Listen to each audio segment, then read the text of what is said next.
Salam cerot. Mantap. Halo para colikiawan, balik lagi sama Mimin si Ratu Najkal. Hari ini Mimin akan review film yang berjudul Married is a Crazy Thing. Akan dikisahkan perjuangan seorang wanita yang disia-siakan oleh orang yang ia cintai. Pengorbanan sudah ia lakukan hingga memberikan pelayanan terbaik dalam pengencerotan. Akan tetapi, pemikiran tentang buruknya sebuah pernikahan membuat mereka salah arah dan kehilangan semuanya. Nah, kalau begitu, langsung saja kita mulai alur ceritanya. Yuk, let's go cerot. Di awal film, kita diperlihatkan seorang pria bernama Jun Yong sedang menunggu seorang wanita di depan KFC dengan gulungan koran di tangannya. Sudah beberapa jam menunggu, akhirnya wanita yang bernama Yoon Hye itu datang. Kemudian mereka pergi ngopi untuk menemani obrolannya. Perlu kalian ketahui bahwa pertemuan itu dilakukan untuk pendekatan karena mereka sedang kencan. Obrolan pun dimulai yang dimana Yoon Hye bertanya mengenai pekerjaan Jun Yong. Katanya ia mengajar paruh waktu di sebuah universitas. Selain itu, Jun Yong memberitahunya bahwa ia adalah anak tertua dari keluarganya. Jun Yong langsung memberi kode apabila sudah cocok kenapa tidak tancap gas. Kencan buta tersebut sangat dinikmati oleh keduanya hingga merasakan getaran asmara. Mereka juga menghabiskan waktu bersama dengan jalan-jalan dan tak lupa mampir makan biar tidak kelaparan. Saat itu Yoon Hye bercerita bahwa ia sudah sering melakukan kencan buta bahkan sampai disentuh-sentuh. Ia pun berpikir masih pantas atau tidakkah untuk menikah. Tapi obrolan mereka harus berakhir karena sudah larut malam. Mereka sama-sama tidak memiliki kendaraan sampai akhirnya memilih istirahat di hotel. Dan saat di hotel, Yoon Hye meminta Jun Yong untuk memasukkannya secara langsung. Nah, nikmatnya. Keesokan harinya, Jun Yong kembali mengajar, namun ketika akan pulang, ia dihampiri oleh mahasiswanya dengan memberikan sebuah minuman. Gadis itu seperti menyukai Jun Yong hingga mengajak untuk nonton bareng. Jun Yong hanya bisa menjawabnya dengan berjanji di lain hari. Kemudian ia pergi ketemuan dengan Yuri, yaitu orang yang nyomblangin Ju Yong dengan Yoon Hye.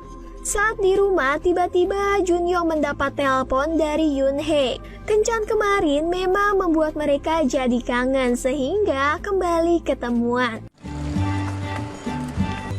Kemudian Jun Yong mengajak pergi karena sudah bosan berada di sana. Yoon Hye pun menyebutkan permintaannya untuk pergi ke mall karena ia ingin dibelikan beberapa barang. Jun Yong tak menolak dan langsung cus OTW mall. Saat di mall, Yoon Hye melihat celemek lucu dan mencobanya. Penjaga toko tersebut berkomentar bahwa mereka berdua adalah pasangan yang serasi. Namun sayangnya Jun Yong terlihat malu-malu dengan pujian tersebut. Lalu mereka lanjut keliling sampai membicarakan kelanjutan hubungannya. Jun Yong berencana untuk membuat sebuah sandiwara yang dimana Yoon Hye harus terlihat seperti calon istri yang baik untuknya. Namun berbeda dengan ngesbray, itu mah harus nyata. Yoon Hye setuju dengan rencana tersebut karena tak ingin seperti orang-orang yang menikah tapi hidupnya malah jadi kacau. Sampai akhirnya waktu sudah menunjukkan malam, mereka langsung bergegas pulang. Sandiwara pun dimulai ya. 이거 한 가지는 분명한 것 같아.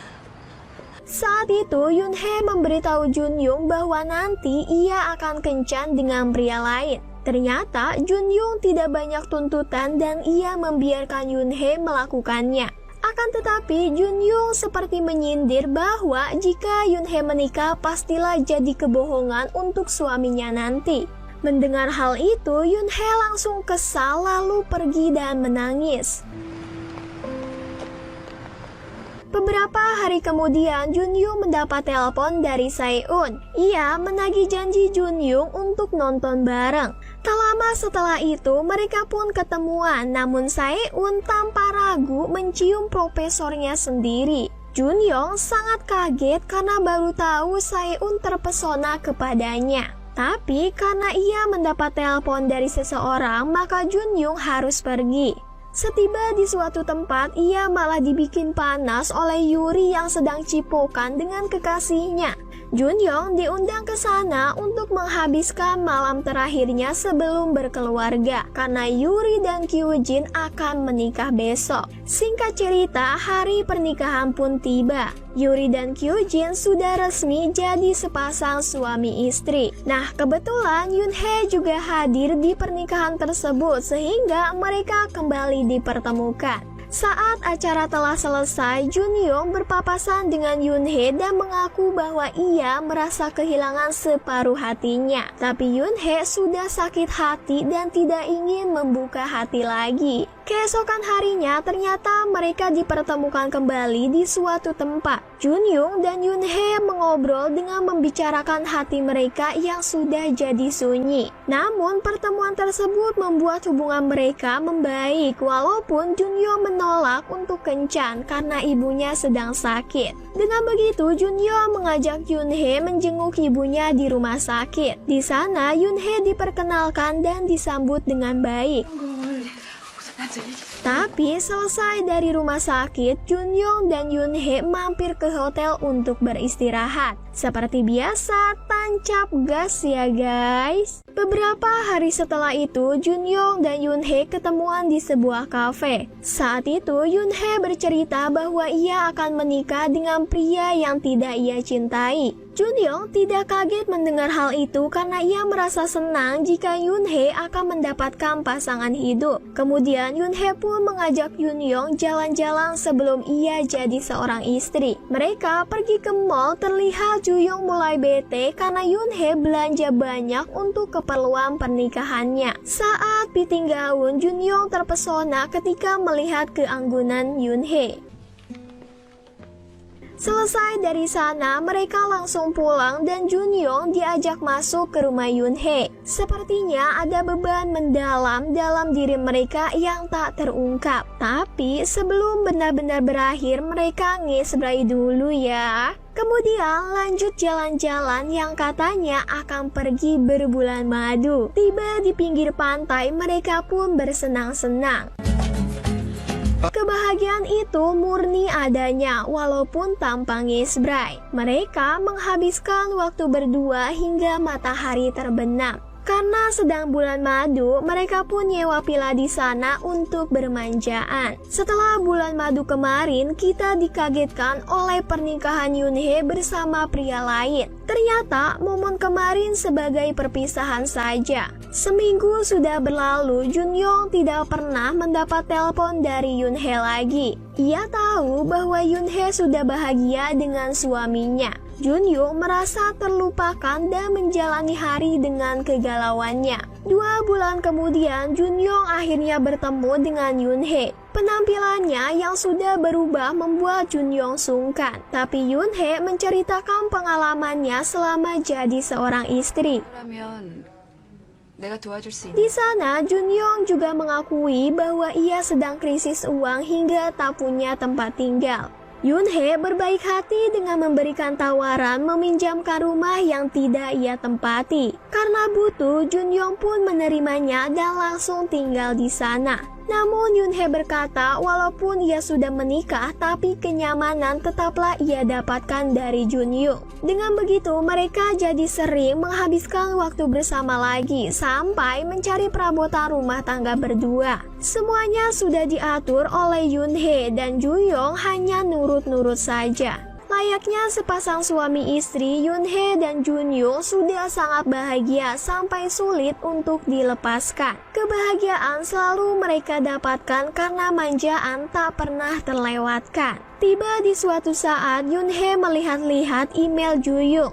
Di sanalah ia diberitahu bahwa ia sedang dekat dengan salah satu mahasiswanya. Yoonhee langsung kesal karena Juyu mulai perdebatan sampai akhirnya Yoonhee ngambek lalu pergi meninggalkannya. Setelah pertengkaran waktu itu, Yoonhee tidak pernah datang lagi dan hari itu adalah hari ulang tahun Juyu. Saat pulang ke rumah, ternyata Yoonhee sudah ada di dalam dengan menunjukkan wajah ceria. Itu artinya ia sudah tak marah lagi dan menyiapkan kue ulang tahun untuk Junyoung.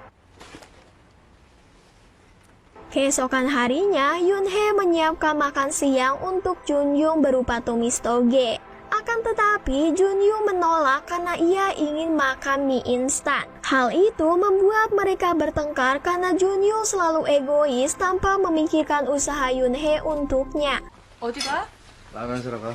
Walaupun sudah dilarang, Junyoung masih memakannya dan membuat Yoonhee benar-benar marah. Seperti yang kita ketahui bahwa wanita kalau sudah marah pastilah nangis. Nah, itulah yang sedang dirasakan oleh Yoonhee. Namun pada akhirnya Junyoung meminta untuk mengakhiri semuanya karena tak ingin salah satu di antara mereka ada yang tersakiti. Ternyata setelah perjuangan Yoonhee untuknya tidak mampu merubah sikap Junyoung karena berpisah. Kemudian Junyoung memilih pergi dari rumah itu dan kembali tinggal dengan ibunya. Kini ia sudah kehilangan Yoonhee karena mereka tak pernah bertemu lagi. Mereka benar-benar berpisah dan yang tersisa hanyalah kenangan. Foto-foto saat mereka bersama Junyoung simpan untuk mengobati rasa rindunya. Sementara Yoonhee kembali ke rumah itu dan film pun berakhir. Oke guys, itulah tadi ulasan filmnya. Nah, itu adalah kisah seorang pria tuwir yang tidak bersyukur ketika diberi jodoh. Junyoung memilih menderita dibandingkan hidup bahagia. Padahal Yoonhee sudah bersedia menikah dan hidup bersamanya, akan tetapi malah disia-siakan. Pada akhirnya ia merasakan penderitaan ketika kehilangan orang yang kita sayang. Nah, itulah pelajaran yang dapat kita ambil untuk